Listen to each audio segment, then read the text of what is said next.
प्यारे बच्चों, हम लोग नया चैप्टर पढ़ने जा रहे हैं। पोचामपल्ली। पोचामपल्ली एक डिस्ट्रिक्ट है। पहले ये आंध्र प्रदेश में था। बहुत से बुक्स में आपको दिखेगा कि पोचामपल्ली डिस्ट्रिक्ट इन आंध्र प्रदेश।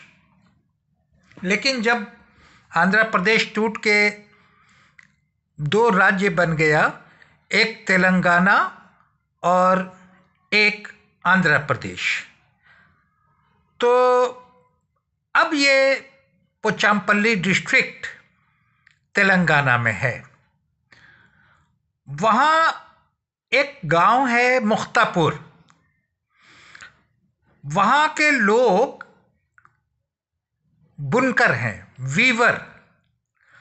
जैसे आप यहाँ पर, मैं इसको क्यों खोल के रखा हूँ, डिफरेंट टाइप्स ऑफ क्लॉथ्स यहाँ आपको दिख रहा है। तो वीवर्स क्या करते हैं? वीवर्स वीव द क्लॉथ्स, यानी कपड़ों को बुनते हैं। जब मशीनें नहीं थी तो कपड़ा हैंडलूम से बुना जाता था। तो मैं बात कर रहा था कि पोचामपल्ली डिस्ट्रिक्ट की। तो पोचामपल्ली डिस्ट्रिक्ट में बुनकर लोग रहते हैं, वीवर्स रहते हैं, और वहाँ एक ख़ास किस्म की साड़ी बनती है। बहुत ब्राइट कलर्स की वो साड़ी होती है और बहुत फेमस है। इसीलिए उस स्थान के नाम पर उस साड़ी का नाम पोचामपल्ली साड़ी पड़ गया है। तो उसमें बात शुरू हुई है वीणा और उससे कि प्रसाद है, वो मुक्तापुर के विलेज का रहने वाला है। हाँ, और उसके घर के सारे लोग वीवर्स हैं। तो वो बताता है कि घर के सारे लोग इस काम में लगे रहते हैं, और इन्होंने ये कपड़ा बुनने की कला कहीं बाहर स्कूल में, कहीं यूनिवर्सिटी में, किसी टेक्निकल इंस्टीट्यूट में नहीं सीखा है, बल्कि अपने बड़ों से ये जो कला है कपड़े बुनने की, एक पीढ़ी से दूसरे, दूसरे से तीसरे, इस तरह से कंटिन्यू वो स्किल, वो कौशल, वो ट्रांसफ़र होता जा रहा है। तो उसमें इसने क्या बताया कि हमारे घर में डिफरेंट टाइप्स ऑफ थ्रेड्स के बंडल पड़े होते हैं। जाहिर है कि अगर वीवर है तो थ्रेड्स ही तो मिलेगा वहाँ पर। तो उसने क्या बताया कि कपड़ा कैसे बुना जाता है, कि बंडल ऑफ थ्रेड्स ये मार्केट से ले आते हैं।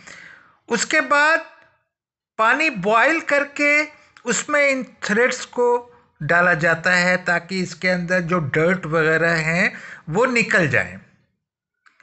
उसके बाद इन थ्रेड्स को ड्राई किया जाता है, सुखाया जाता है। सूखने के बाद इसको डार्क ब्राइट कलर में डाई किया जाता है, रंगा जाता है। फिर इसको सुखा दिया जाता है। सुखाने के बाद इसको बंडल में लपेट लिया जाता है। तो अभी आपने इतना क्या देखा कि थ्रेड्स लाया जाता है, पानी बॉईल करके उसमें थ्रेड्स को डाला जाता है ताकि उसका जो डर्ट वगैरह है वो निकल जाए।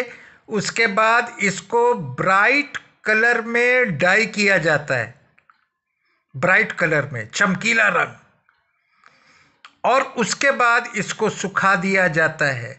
सुखाने के बाद इन थ्रेड्स को रोल किया जाता है बंडल में, और इसके बाद ये लूम पर रखा जाता है। तो लूम, याद रखिए कि कभी आपसे पूछा जा सकता है कि लूम किस चीज़ में यूज़ किया जाता है। तो लूम कपड़ा बनाने के लिए यूज़ किया जाता है। Loom is used to make clothes. मैंने आपसे क्या बताया कि जब मशीनें वगैरह नहीं थी तो क्या लोग कपड़े नहीं पहनते थे? पहनते थे। तो कपड़ा तब कैसे बनता था? तब बनता था हैंडलूम से। लेकिन जब आज बिजली आ गई है और तमाम तरह की मशीनें बन गई हैं, तो इन कपड़ों को अब पावर लूम से बनाया जाता है। हालांकि हैंडलूम आज भी है और हैंडलूम से भी कपड़े बनते हैं, ये बात याद रखिएगा। ऐसा नहीं है कि हैंडलूम ख़त्म हो गया है, लेकिन ज़्यादातर कपड़े जो हैं वो पावर लूम से बनाए जाते हैं। तो क्या देखा आपने, पोचामपल्ली डिस्ट्रिक्ट है कहाँ पर, तेलंगाना में। वहाँ एक ख़ास किस्म की साड़ी बनाई जाती है ब्राइट कलर में, जो बहुत फेमस है। इसलिए वहाँ की साड़ी को पोचामपल्ली साड़ी के नाम से जाना जाता है।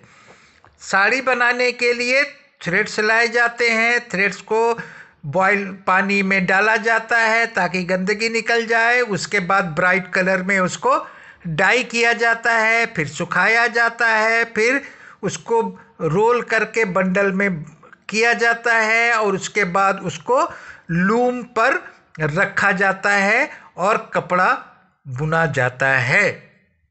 अब कपड़ा बुनने के लिए जैसा उसको कपड़ा बनाना हो, जैसा डिज़ाइन डालना हो, उसके हिसाब से अलग अलग साइज के निडल्स होते हैं, तब जाके ये कपड़ा तैयार होता है। और इसमें मैंने कहा कि पूरा परिवार लगा होता है इस कपड़े को बनाने के लिए। और ये बुनकर जो इतना मेहनत करते हैं, इतनी अच्छी कला है इनके पास, उसके बाद भी आज की डेट में ये जो वीवर्स हैं, इनका लाइफ बहुत तकलीफ़ में है। They are very poor. और अब ये लोग क्या कर रहे हैं कि इस काम को, ये जो ट्रेडिशनल क्राफ्ट है, इसको छोड़ के शहर में मजदूरी करना ज़्यादा पसंद कर रहे हैं। क्यों? क्योंकि पूरा परिवार लग के भी इनको ढंग से आमदनी नहीं हो पाती है। क्यों नहीं हो पाती है? बाज़ार में आप जाएं तो अच्छा कपड़ा ख़रीदने में आपको लगेगा कि बहुत पैसा लग रहा है, बहुत पैसा लग रहा है।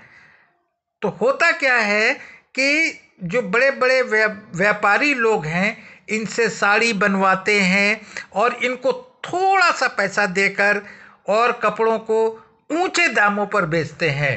तो फ़ायदा तो व्यापारियों को हो रहा है, लेकिन इन बुनकरों को, इन वीवर्स को जो इतना मेहनत करके बनाते हैं, इनको बमुश्किल किसी तरह से ज़िंदा रहने भर को पैसा मिलता है। इसलिए इस काम को छोड़ के लोग शहरों की ओर मजदूरी करने के लिए निकल रहे हैं। ये बड़ी तकलीफ़ वाली बात है। और ऐसा करने से ये समझ लीजिए कि ये जो एक कला है वो धीरे धीरे लुप्त हो जाएगी। जब भारत गुलाम था, उस समय भारत, पाकिस्तान, बांग्लादेश, सारे के सारे देश भारत थे, उसमें कोई विभाजन नहीं हुआ था। तो उस समय बंगाल में इस तरह की कला, कपड़ा बुनने की कला बहुत ज़्यादा थी, बहुत फेमस थी। लेकिन जब अंग्रेज़ आ गए तो अंग्रेज़ों का बना हुआ माल भारत में सस्ते दामों पर बिकने लगा, क्योंकि वो मशीन से बनता था। तो धीरे धीरे वो कला लुप्त हो गई।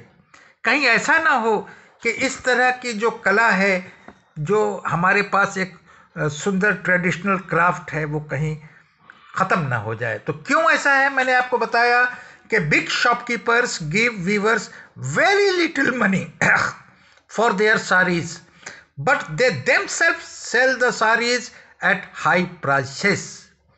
That is why many weavers are giving up their family profession and leaving their villages to work in big cities. ये मैंने आपको बताया।